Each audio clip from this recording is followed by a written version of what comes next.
لله الذي شرف الأنام بولادة سيد الأنام والصلاة والسلام على خير الأنام سيدنا محمد الذي بلغ الرسالة وأعد الأمانة ونصح الأمة وعلى آله وصحبه وبالكرام أما بعد. Pemirsa yang dirahmati Allah Subhanahu wa taala. Pada kesempatan yang sangat berbahagia ini, saya akan membawakan sebuah ceramah singkat tentang hakikat cinta dalam Islam. Berbicara tentang cinta, artinya kita berbicara tentang sesuatu yang tidak akan habis untuk dibahas, bahkan sejak zaman Nabi Adam alaihissalam hingga hari kiamat kelak. Pembahasan tentang cinta tidak akan selesai, dan setiap generasi mempunyai bahasan menarik dan pelik tentang cinta. Hujjatul Islam Abu Hamid Muhammad bin Muhammad Al-Ghazali dalam kitab monumentalnya Ihya Ulumuddin menjelaskan satu bab khusus tentang mahabbah, atau cinta, mulai dari dalil mahabbah, hakikat mahabbah, sebab-sebab mahabbah, dan siapa yang berhak mendapatkan mahabbah. Dan pada kesempatan ini kita akan membahas yaitu hakikat mahabbah atau hakikat cinta. Menurut Imam Al-Ghazali, yang perlu dipahami sebelum membahas hakikat cinta adalah pengetahuan dan penemuan si pecinta dalam mengetahui para sosok yang ingin dia cinta. Tentu nilai cinta tidak akan sama antara satu dengan lainnya. Semua tergantung seberapa besar pengetahuan dan penemuannya dalam pengembaraan si pecinta menemukan hakikat cinta dan kepada siapa dia akan mencinta. Rumusnya menurut Imam Al-Ghazali, setiap hal yang ketika menemukannya kita merasa nyaman dan tenang, maka ia akan dicinta. Dan setiap sesuatu ketika kita menemukannya kita merasa tersakiti dan bingung, maka ia akan dibenci.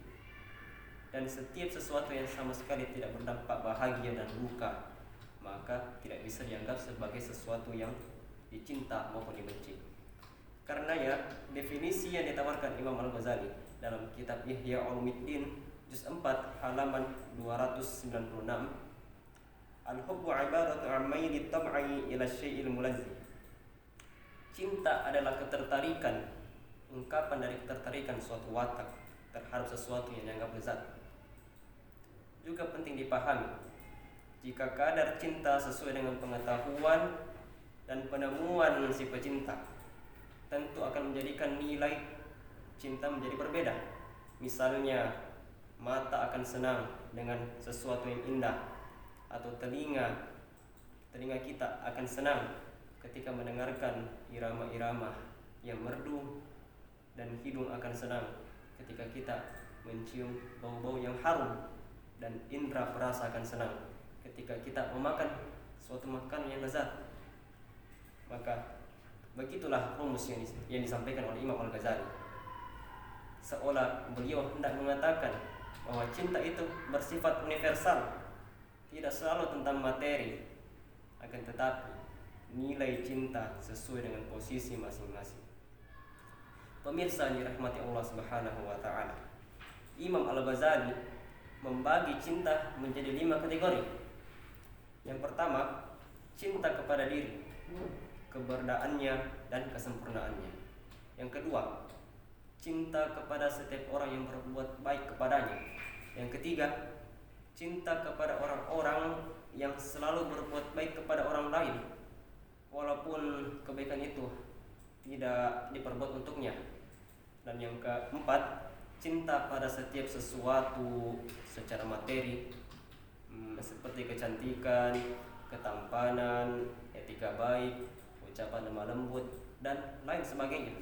Dan yang kelima, kecintaan yang disebabkan satu frekuensi yang terjadi dalam diri masing-masing orang yang saling mencinta. 5 pembagian kategori tadi disebabkan berdasarkan sebab-sebab cinta yang kerap terjadi pada manusia. Tentu jika 5 sebab tersebut dimiliki oleh seseorang, maka secara pasti akan menjadi orang yang sangat dicinta. Contohnya, jika orang mempunyai anak dengan wajah tampan atau cantik, baik etikanya, sempurna ilmunya, dia senantiasa berbuat baik kepada orang lain dan berbakti kepada kedua orang tuanya, sudah tentu ia akan menjadi anak yang sangat dicinta oleh kedua orang tuanya. Pemirsa Tirtif yang dirahmati oleh Allah Subhanahu wa taala, Syekh Atiyah Saqqar mengatakan bahwa para ulama berkata, terkadang cinta menjadi wajib seperti cinta kepada Allah Subhanahu wa taala dan Rasulnya, dan terkadang sunnah seperti mencintai orang-orang soleh, bahkan terkadang haram seperti mencintai minuman keras dan lawan jenis dengan cara, tujuan atau hal-hal yang diharamkan. Intinya, jika cinta terlahir karena sebab yang haram atau tujuan yang terlarang, maka hukumnya menjadi haram. Dalam hal ini, apabila tidak demikian, maka menjadi halal.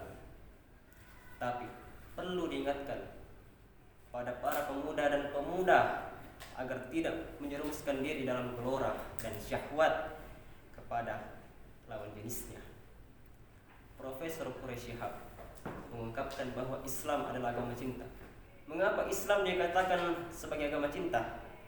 Sebab Islam menuntut umatnya untuk berislam dan beriman kepada Allah Subhanahu wa taala, menciptakan manusia.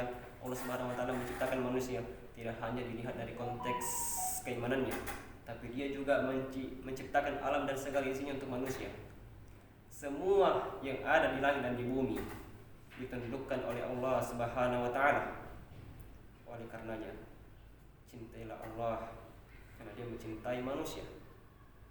Dan bentuk kecintaan lainnya yang diungkapkan oleh Profesor Quraish Shihab adalah mencintai Rasul, karena Rasul mencintai umatnya sebelum umatnya mencintainya. Dan yang terakhir, beliau berpesan agar setiap orang mencintai dirinya sendiri dan jangan sampai menjerumuskan dirinya kepada sesuatu yang dapat merugikannya. Sebab cinta tidak menjerumuskan.